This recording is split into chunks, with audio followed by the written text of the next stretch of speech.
네, 여러분 반갑습니다. 성경 속에 있는 진리를 탐구해보는 기독교 강요 시간입니다. 계속해서 10계명, 오늘은 여섯째 계명 그리고 일곱째 계명에 대해서 살펴보도록 합니다. 여섯째 계명은 살인하지 말라. 살인하지 말라는 계명의 뜻은 하나님께서 세상을 창조하실 때 인류를 하나의 공동체로 만드셨다는 것이고, 그리고 인류 전체 공동체의 안전을 생각하셔서 서로의 목숨을 구하고 평화를 이루는 일에 헌신해야 한다라는 뜻을 담고 있습니다. 그래서 계명의 목적이라고 되어 있죠. 전체의 안전을 생각해야 한다는 것이다. 이웃의 신체를 해할 일은 폭행, 상해, 기타 어떤 것이든지 일체 금하신다. 그래서 이웃의 생명을 구하는 데에 도움이 되는 것은 무엇이든지 충실히 이용해야 되고, 평화에 도움이 되는 것을 무엇이든지 해야 한다. 반면에 그 해로운 것이라면은 막는 일에도 우리가 힘을 써야 한다라는 것이 됩니다. 하나님께서는 심중의 생각을 보시며 특히 그것을 중시하는 분이시므로 신체에만 진정한 의를 가르치신다면 그것은 우스운 이야기일 것이다. 그러므로 이 계명은 마음으로 죽이는 것을 금하며 형제의 생명을 구하겠다는 마음을 가지라고 명령하신다. 살인은 손으로 낳은 것이지만 마음이 분노와 증오심에 감염될 때에 살인을 잉태한다. 우리가 살인하지 말라는 이 계명을 잘 지키고 또 따르기 위해서는 이 행위에 집중할 것이 아니라 마음에 집중해야 합니다. 마음에 우리가 가져야 하는 중심적인 태도가 뭐냐면, 내가 이 땅을 살아가는 동안 생명을 구하겠다, 생명을 구하는 일을 위해 살겠다라는 그런 마음가짐을 마음속에 기본적으로 가지고 있어야 하겠습니다.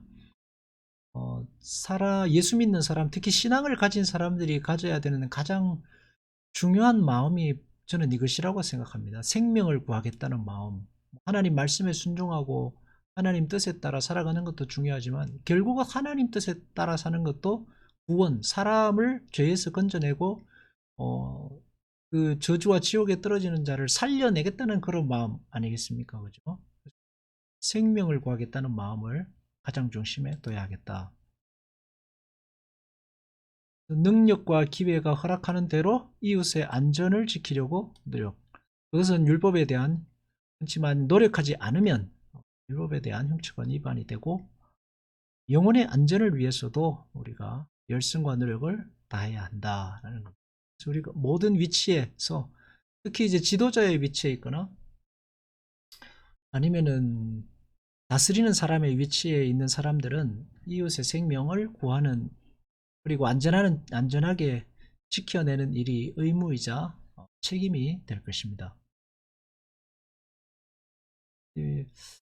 사실 이것은 근데 우리의 그 본성과는 반대되는 것이죠. 우리의 본성은 사람들을 이용해서 나의 욕심을 채우는 걸 인간의 본성인데, 그 신앙생활을 따라 산다는 것은 근본적으로 인간의 본성과는 반대의 길로 가는 것입니다. 예수님께서 지라고 하신 십자가라는 것이 우리의 욕망과 반대되는 길이기 때문에, 신앙이라는 것이 우리의 근본적인 그 본성과 반대되는 것이기 때문에 그렇게 말씀하신 것입니다.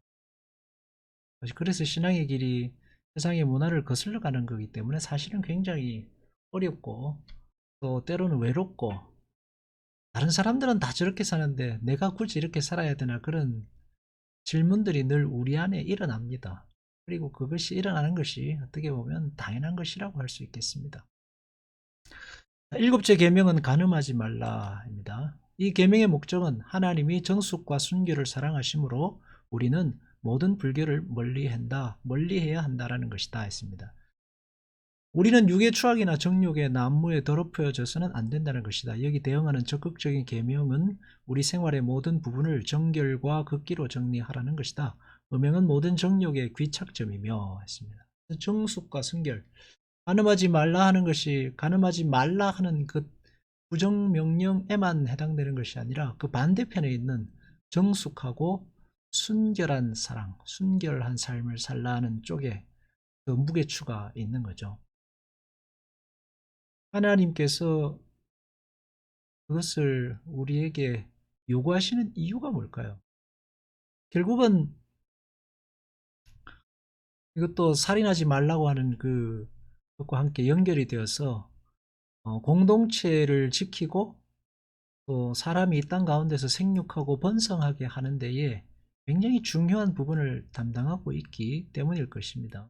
이 약자의 편에 서 있는 여성들에 대해서는 아주 중요한 보호하고 지키기 위해서 해야 할 중요한 어떤 태도 중에 하나가 됩니다. 전체적인 해석, 사람이 이런 상태로 창조된 것, 이거는 뭐냐면 사람이 이성에 대해 끌리고 또 이성에 대한 욕망을 가진 상태로 창조된 것은 소독 생활을 하지 않고 돕는 사람과 함께 즐겁게 살도록 하시려는 것이다 했습니다. 하나님께서 원래 이성에 대한 관심을 갖도록 우리를 만드신 이유가 나쁜 의미가 아니라 좋은 마음이라는 거죠. 하나님께서 고독하게 혼자 살지 않고 서로 도와가면서 이 땅에서 즐겁게 살도록 하시기 위해서 그렇게 하셨다는 것입니다. 그리고 생육하고 번성하고 땅에 충만하여 하나님의 나라를 이루라고 그런 마음을 주신 거죠. 그렇지만 죄의 저주를 받아서 이제 그것을 다른 곳에 쓴다는 것이 문제가 되겠습니다. 우리는 이 문제에 충분한 대책으로 하나님께서 결혼 제도를 제정하셨다 하는 것을 생각하고 이 결혼 생활을 하나님께서 주신 축복으로 여기면서 간음하지 말라는 것에 대한 어떤 해결책으로 생각해야겠다는 것입니다.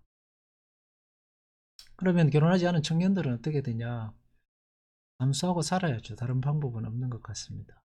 충분히 자기가 감수해야 되고, 가능하면 빨리 결혼하는 게 좋고, 요즘 시대는 이제 늦게 점점 결혼하는 나이가 늦어지는데, 글쎄 모르겠습니다. 저는 개인적으로 너무 늦어지는 것이 이것도 인간의 어떤 욕심이랄까요? 하나님의 뜻에는 거스르는 그 시대의 흐름이 아닌가 생각합니다. 결혼 외에 남녀 간의 결합은 하나님이 이성 간에 세우신 질서를 무너뜨린 행위라는 것은 성경이 우리에게 가르치는 아주 명백한 원리이기 때문에 우리가 서로 결혼 외에 남녀 간에 연합하는 일에 있어서는 경계심을 가져야 하고 또 교회에서도 이것은 잘 지켜줄 수 있어야 합니다. 우리가 무절제한 정욕에 빠지는 것을 막는 데 필요한 대책으로서 결혼 생활이 제정되었다라는 것입니다. 독신주의는 옳은가? 독신은 하나님께서 특별한 은사로 주신 것입니다. 그래서 우리는 우리의 본성의 상태 때문에 따라 타락 이후에 발동한 정욕 때문에 이중으로 여성과 결합하지 않을 수 없게 되었다 해서 그러므로 사람은 각각 자기가 받은 것을 알아야 해. 이 말은 뭐냐 하면 그 독신은 하나님께서 특별히 허락하신 사람에 의해 독신하는 것은 바람직하지 않다라는 것입니다. 독신 연세라는 것은 나는 혼자 살아도 불편함이 없다라는 정도가 아니라 전혀 이성에 대한 욕망이나 그 욕구가 없는 그런 사람을 의미하죠. 우리 하나님께서 특별히 그렇지 않은 이성에 대한 욕망이 있는 사람들은 어쨌든 결혼을 하는 것이 바람직하다라고 할 수.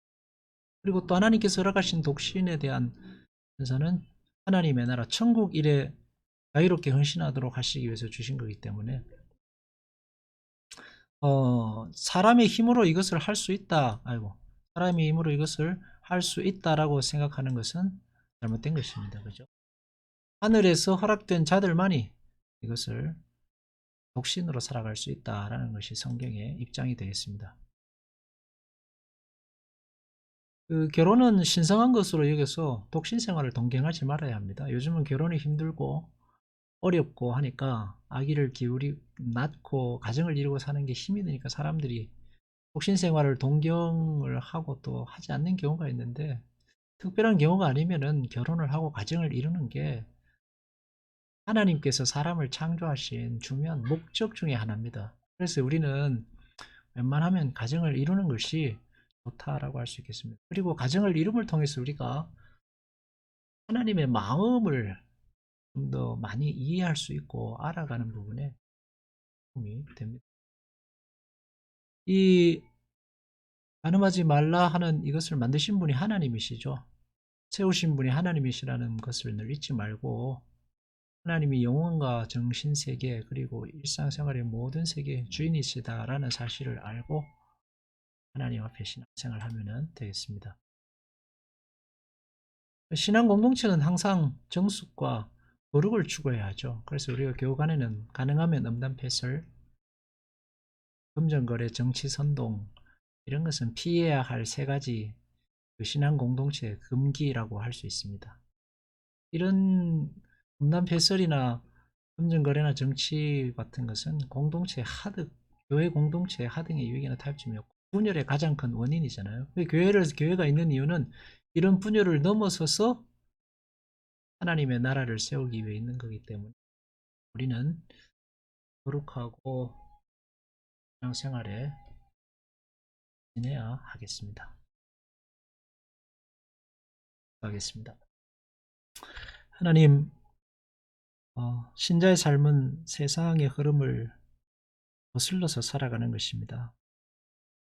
내려놓고 나만 이렇게 살아야 되나라는 생각이 들겠지만 잘 감당할 수 있게 도와주시고 무엇보다도 마음속에 생명을 구하고 사람들을 건져내기 위해 부름받았다는 사실을 늘 가슴에 기억하고 살아가게 하여 주옵소서.